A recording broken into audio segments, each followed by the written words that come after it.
The Sony A7S III is one of the best-selling cameras in the world, and it just got better with a new update. But it's a few years old, and you can get the exact same specs in a cheaper Sony camera. So why is the A7S III still so popular, and how does it compare to the cheaper Sony cameras? And should you get this camera, or is it outdated and overhyped? Let's talk about it. Also, links down below for the best pricing on the A7S III. So why exactly is the A7S III still such a popular camera? It really comes down to the sensor. It's a one-of-a-kind sensor that no one else in the camera industry has been able to replicate in the last 5 years. The A7S III has a 12 megapixel full frame sensor. Now 12 megapixels usually isn't considered high resolution, but you might be surprised to learn that the 12 megapixel lower resolution actually gives the A7S III so many of its advantages and why people love this camera. Most full frame sensors have anywhere between 24 to 45 megapixels, but by having a lower megapixel count at only 12 megapixels, you're able to fit bigger megapixels on the same size sensor. And by having bigger pixels, you can catch more light, so essentially you have bigger buckets to catch that light with. But on top of that, because of the unique pixel structure in the A7S III, which is also known as back illuminated sensors, it also makes the A7S III absolutely incredible in low light. Now it depends on what color profile you're shooting on, but you can get a dual native ISO of anywhere between 800 to 12,800 or 800 and 16,000. And with these ISOs, you're going to get perfectly crisp and clean results, which is absolutely breathtaking, and no other camera in the industry is this good in low light. But the A7S III is more than just a good low light camera,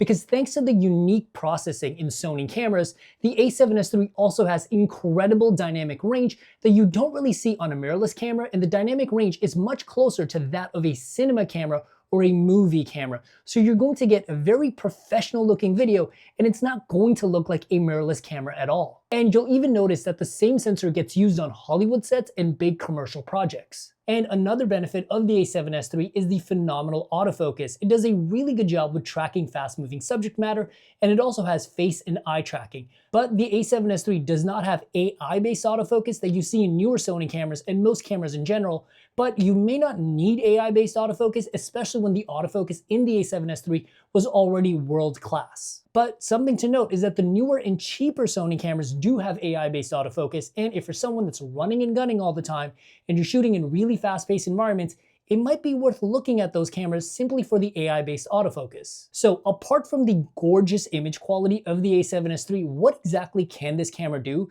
that has people still buying this camera years after its release? And that really comes down to video and photo frame rates. In 4K mode, the A7S III can record 4K video at 24, 30, 60 all the way to 120 frames per second, and usually most cameras, when recording 4K in super slow motion, they have to crop into their sensor or somehow degrade the video quality. But with the A7S III, you get gorgeous 4K video in every single frame rate. And if you really love slow motion like me, the A7S III can also record full HD at 120 all the way up to 240 frames per second, which is pretty unheard of for a mirrorless camera like this. On top of that, the A7S III has no record limit, and you can record either to SD cards, which are much cheaper, or CF Express card for the super high-end slow motion. And the A7S III also records in really high data rates for a mirrorless camera. It can record anywhere between 200 to 600 megabits per second, which is pretty much a cinema camera level, and it also uses H.264 codec, which is much easier on slower computers, so you won't need to get a fancy new computer with this camera. By the way, Future River here, and let's talk about the new A7S III update. It now supports 4K DCI at true 24p. 4K DCI is slightly wider on the sides compared to regular 4K, and it gives you a slightly more cinematic field of view and looks more like a cinema camera. Now, true 24 frames per second probably isn't that big of a deal, but it's now easier to match the A7S III to a high-end cinema camera that does shoot true 24p. And you also have focus breathing compensation when shooting with a supported Sony lens, and this is essentially going to give you a more cinematic and more professional looking focus pull. You can also now get timecode via the USB-C port, making this a better camera for multicam shoots and for someone that's working on bigger sets. And there's still more to this update that I'll mention later in this video. Now, if you're going to be shooting with a small mirrorless camera like this, chances are it's mainly handheld shooting. And the A7S III has really good in-body stabilization. Not only does it have digital stabilization, but it also has a stabilizing unit directly on the sensor that gives you ultra smooth footage even without a stabilized lens or a fancy gimbal. Now, the in-camera colors with the A7S III are really good. Sony has done a lot to improve the color science, but on top of that, Sony also gives you a ton of color profile options with the A7S III. The most popular being the S-Log2, S-Log3, and on top of that, you have a bunch of other color profiles that you can customize for your specific shooting scenario. And if you really need a professional level cinema camera, the A7S III can also record raw video externally to something like a Ninja 5 or an Atomos Shogun. But something to note is that the raw video in the A7S III is significantly noisier.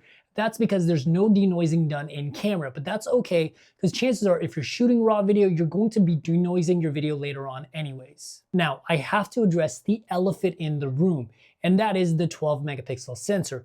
A lot of people will tell you the 12 megapixel sensor is not good for photos, and while I partially agree, I mainly disagree. Here's why. 12 megapixels may not be enough for someone that's a high-end fashion photographer or a wildlife or sports photographer that often needs to zoom in and crop into their image. If you're going to be cropping in a lot, I get it. Probably not the camera for you. But where I do disagree is that the A7S III still has a really good looking sensor. High dynamic range, you get 14-bit RAW, and you can still edit the heck out of these photos and get really good results. And just because it's 12 megapixels doesn't mean you're not going to get super sharp and crisp photos. One huge benefit of the A7S III in photo mode that I never see people talk about is the fact that not only can it record 10 frames per second, which is pretty fast in 14-bit RAW, but it also has a really big frame buffer of 999 photos in both JPEG and RAW. With this, you can pretty much shoot forever, and this camera can just go forever. And this is one of those places, by having less megapixels, the A7S III is actually a better camera. Now, there's a reason the A7S III is still so popular and why you might also want to pick up this camera. The three main cameras with the 12 megapixel full frame sensor are the Sony A7S III, the Sony ZV-E1, and the Sony FX3. All three of these cameras have the same sensor, but they have very different designs because all three cameras were designed for different kinds of shooters. When you look at the design and body of the A7S III, it's very much like a modern mirrorless camera. It has a mode dial, shutter and aperture dial with an ISO dial. The button layout is great. Most Sony cameras have really good button layout, but it also has the updated Sony menus, which you will also find in the other two Sony cameras. The Sony A7S III also has a side articulating screen that also allows you to use touch autofocus along with controlling your menus and settings, and on top of that, you also have a joystick on the back for changing your autofocus points. And update time again. With the new update, you also now have new touch menus available that are more similar to the ones from the ZV-E1, leading to a huge quality of life improvement. The A7S III now also works with the Creator app that lets you not only control your camera, but also transfer your files directly from your camera to your computer using the cloud, or also using the FTP protocol that uses your local wireless network. This way, you can send your files directly from the camera to your editing suite, saving you a lot of time. And the A7S III now also works with the Control and Monitor app. This basically lets you use your phone as a control interface for your camera and change focus as well. And this is a feature you normally only see in high-end cameras, so having this in a prosumer camera for free is pretty awesome. You can now also add custom grid lines to the A7S III, but this is a paid update and I do not think it's worth the money. Most monitors can do this for free. But the one thing that sets the A7S III apart from the other two cameras like the ZV-1 and the FX3 is the fact the A7S III is the only one with an electronic viewfinder. The viewfinder itself is really good, high refresh rate, high resolution, and it's pretty much exactly what photographers are looking for. The A7S III does have a built-in microphone. The audio is decent, but for anything like vlogging or something serious where you're talking on camera like this, you do want to get an external microphone for this camera. And of course, it does have an input for an external microphone. One thing that I really like is that you can actually use the side articulating screen without hitting the mic jack at the top. This is going to make it much easier for people that are pretty much living with that microphone on their camera. And one thing the A7S III does really well is the overheating management. The A7S III has no record limit, and in my testing, it does not overheat at all. I've set everything to high temperature. This way it's going to keep recording even if the camera gets warm, and I have not had any overheating issues. On top of that, it also has a full-size HDMI, which is something that I think video shooters are really going to appreciate. And the A7S III also uses the Sony Pro style batteries that last a really long time, But with the A7S III, you can also charge this camera over USB-C, which means you can simply plug in a phone power bank and you can power the camera through that. So why should you pick up the Sony A7S III instead of the cheaper Sony ZV-E1 or the more pro-style video-centric camera like the Sony FX3?